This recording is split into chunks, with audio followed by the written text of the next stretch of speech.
Injury on the job is nothing new. In early industrial workplaces, the menace was mechanical, crushing limbs and bodies in the march for production.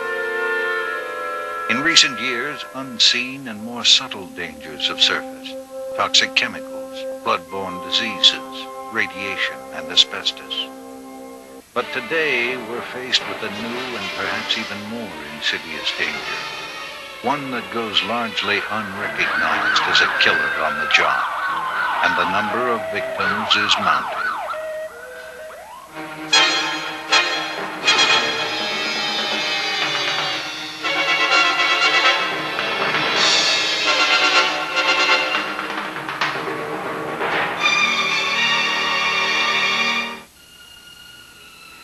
Without any warning, this man stood up and roared and charged the medicine cart, tore the medicine cart up, hit it into me, back into the wall.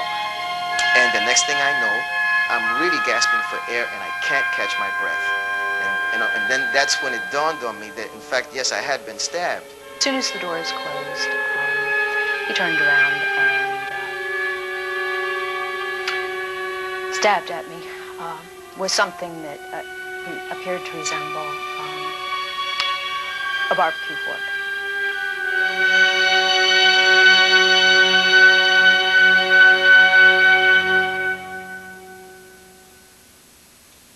Some kinds of work are dangerous by definition.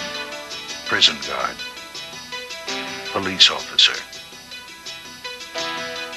Then there are workers in jobs not generally associated with danger, but potentially just as perilous. Nurses and orderlies staffing emergency rooms, social workers and utility workers traveling into rough neighborhoods, and institutional workers dealing with mentally ill and mentally retarded residents. And then there are workers who never dreamed their jobs might be dangerous. Office clerks, food stamp workers, safety inspectors, claims officers, all highly visible targets because they deal with the public. For thousands of workers, experts agree that on-the-job assault is a serious and hidden problem. When you look at the entire database, males are at higher risk of all types of injury, homicide included. So if we're going to look at all workers, the males are still at higher risk. But the startling thing is that such a large proportion of the females killed in the workplace are indeed killed as a result of a violent crime. One of the biggest causes of assault is understaffing. Myself, I have been hurt several times, a couple times quite serious. I've had a nose broke, I've had a jaw broke, I've had a back injury that I'll have to live with the rest of my life. Shirley Starcher, a member of Service Employees Local 1199, is a registered nurse at Weston State Hospital, which today cares for 250 mentally ill clients in the Central Hills of West Virginia. When I first came back as a nurse, it was nothing unusual for a nurse to have 7 and 8 wards per shift. And you're talking at that time, there were 40 and 50 clients on each ward. You couldn't do hardly anything, let alone the maximum. Conditions worsened. Patients were sleeping in hallways. The client-to-staff ratio soared to 11-to-1. The number of assaults skyrocketed, but remained a private horror until workers forced the issue out of the closet. The straw that broke the camel's back was a healthcare provider being assigned to a designated smoke area for those clients who wanted to smoke a cigarette. There were 20-some clients in the room, one staff member. There was an altercation broke out between 2 clients as to who was to get a light first. The staff member was pushed down and injured to the extent that I believe there was 10 work days lost on workman's compensation. What they were going to do would be... Ron Grogg, chair of the Health and Safety Committee, filed a grievance on behalf of the injured workers. The main action was not the filing of the grievance, but it was the insight to make it a mass grievance to where they knew that they had 33 people who were concerned and were having problems coming to work at it rather than just one individual challenging the boss. That way it really gave the grievance some substance. It took more than a year before the case was finally heard by state officials supervising Weston Hospital. A week before the level 3 grievance, we suddenly had everything that we wanted to achieve with the grievance. The administration come around and changed an 11-to-1 staff ratio to a 5.6-to-1. Since the ruling, assault rates are down, staffing levels have held, and conditions have improved. Still, workers are vigilant. They know patients have rights, but they have rights of their own. There's not a person at that hospital that doesn't believe that their primary function there is to care for the client. And with the type of workplace it is and the type of violence that does exist, you would not get up and go back to work the next day if you didn't have within you a very sincere commitment to the mentally ill. From the hills of West Virginia to the city streets of Harlem, careers often come at great personal risk. Did you tell the teacher and your guidance counselor? Pat McGinnis has been a caseworker in New York State Office for Youth for 20 years, trying to help troubled kids and their families. She's a member of SEIU Local 4053, the New York Public Employees Federation. Pat. I work with children who have been adjudicated juvenile delinquents by the family court system. That is, that they have committed acts that, were they older, over 16 years of age, they would be considered crimes. Part of Pat's job involves making home visits to the families of juveniles who have been in detention and are soon to be released. During the past 20 years, what we have seen is an enormous increase in violence in the city. And we feel much more threatened and endangered as we go into these neighborhoods where the poorest people of the city live and where drugs are rampant. And there's a enormous prevalence of handguns. Recently, I was held up at gunpoint. I was on my way to an apartment of the family of a client, and I had just entered the apartment building, and when I turned around, this young man was there with a gun in his hand. Working under this kind of pressure has certainly taken its toll, and I think with increased levels of anxiety and stress for almost all of the field workers. One request that was made was that we be authorized in writing to travel in pairs, at least, in the field when we go into homes.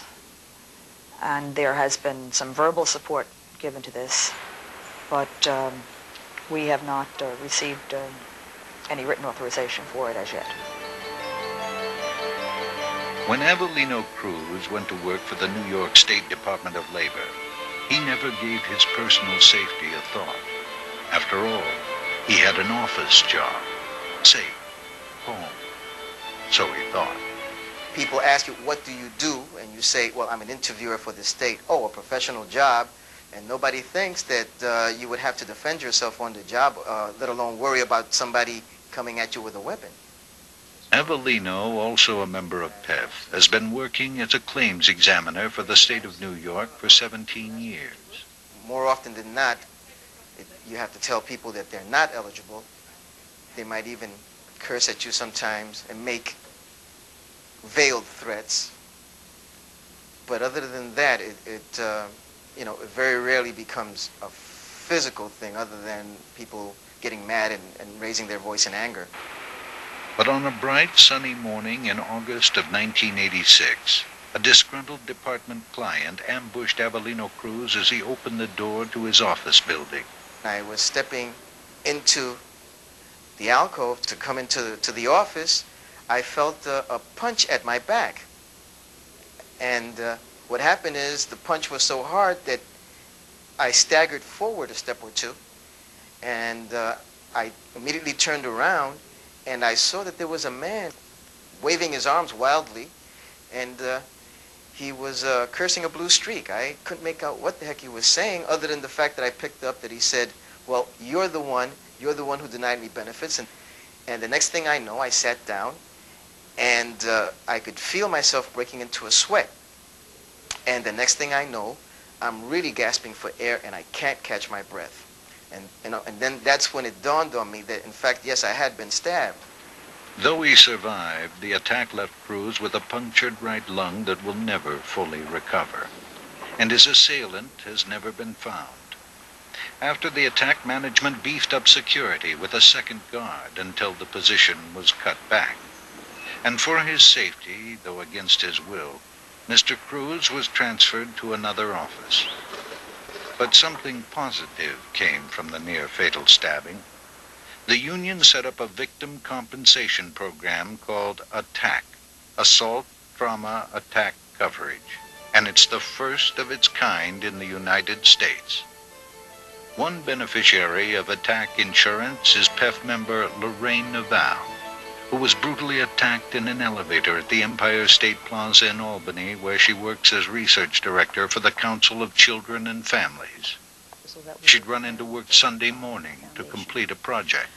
When I parked my car, I walked towards the elevators as I would normally do, and there was a man coming towards the elevators from a different direction.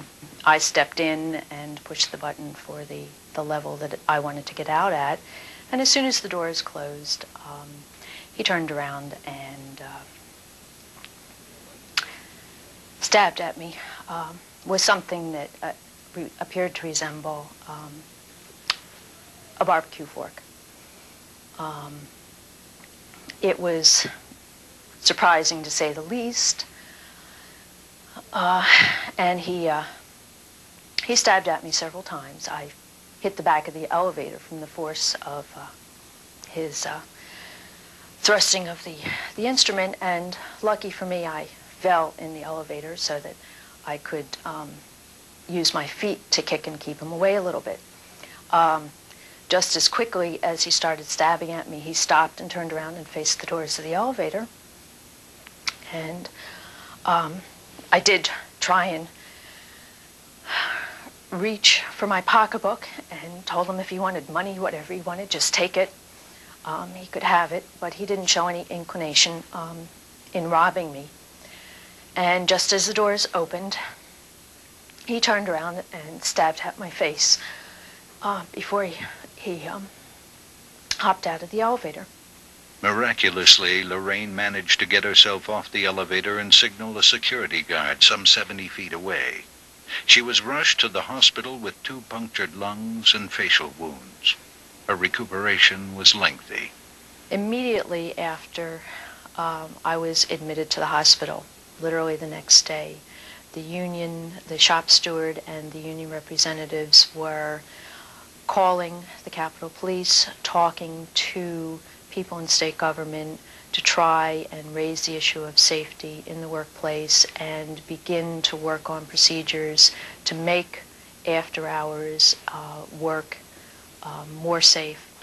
PEF has continued to press for improved security in the maze of underground corridors and garages that make up the Empire State Plaza.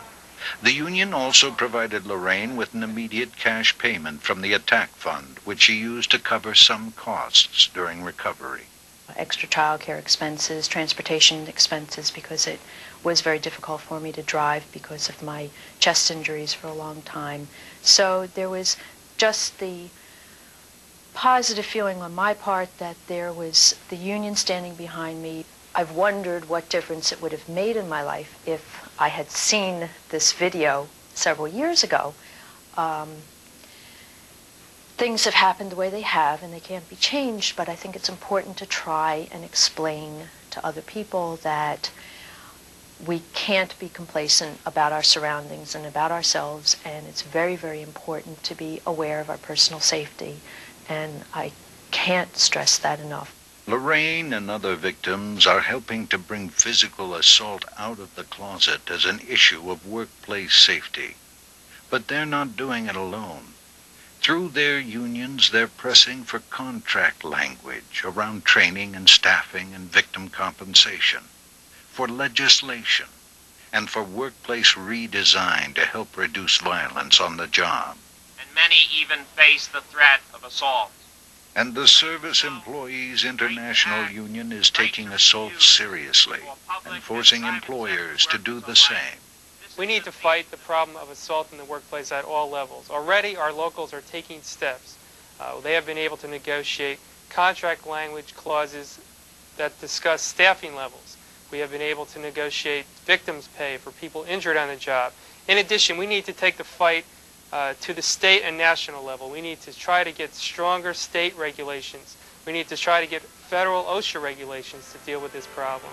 Through legislative pressure, members of the Georgia State Employees Union, SEIU Local 1985, laid out a grim picture of workplace violence at a youth correctional center.